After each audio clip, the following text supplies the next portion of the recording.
O coach, ele não pode dar conselho, né? Não deve dar conselho, mas o mentor não. O mentor é um aconselhamento, ele usa ferramentas. Como é que é dirigido a mentoria? Por exemplo, uma pessoa com trauma emocional. Como é dirigido uma mentoria para uma pessoa que está com problema desse tipo? Por exemplo, é onde nós precisamos, no caso, uma pessoa que tem um trauma emocional, né? Ela teve algo que foi traumatizante para ela, que marcou a vida dela. Eu preciso conhecer não só a questão do trauma, mas eu preciso também conhecer quais são as técnicas que eu posso utilizar com essa pessoa. É, nós começamos a fazer uma anamnese, quer dizer, fazer um histórico, um levantamento para saber, para conhecer, e para isso você tem que ter um conhecimento. Sabe que nós, como profissionais, nós não somos só um motivador.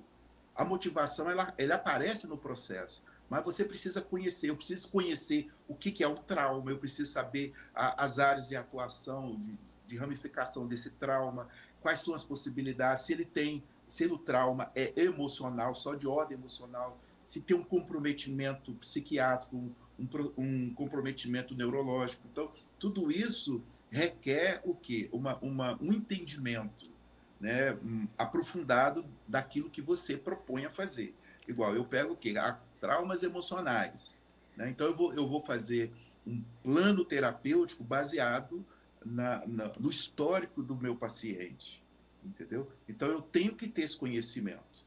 Eu não sou apenas, né, eu e o meu colega aqui que trabalhamos nisso, nós não somos simplesmente motivadores.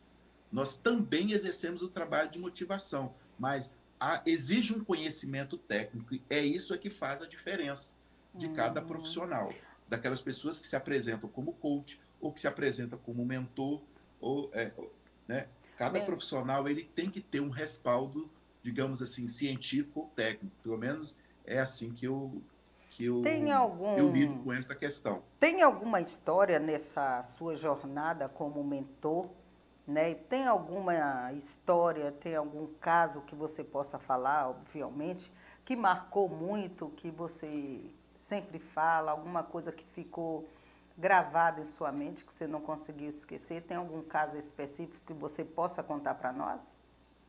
Então, eu tive um caso bem interessante, que parece uma coisa muito simples.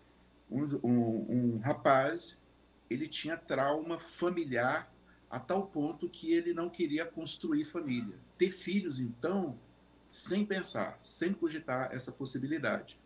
E aí ele nos procurou com uma outra demanda, com outro problema, só que quando a pessoa ela tem um trauma, né, ela precisa de ajuda, às vezes o fato dela fugir, porque o desejo dele era ser pai, tanto é que hoje ele é pai de duas crianças, é um excelente pai, e assim, ele não podia nem falar em família, nem falar ele tinha relacionamentos, mas assim, casar, ter filhos, sem chance. E ele fugia disso. Só que ele negava algo que estava dentro dele. Só que ele veio por outras questões.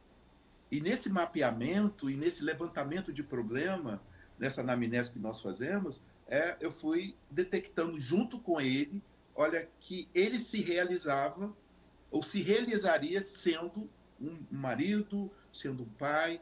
E hoje, depois hoje nós temos 5 anos, né, desse trabalho, hoje ele é pai de duas crianças, assim, e você percebe, até hoje eu acompanho indiretamente, né, ele já passou por esse processo, e como ele se saiu bem, porque ele acabou encontrando que aquilo que ele mais temia não era o fato de porque ele não queria de fato ser pai ou queria casar o casamento, mas ele fugia e fugia com outras subterfúgios E sempre assim.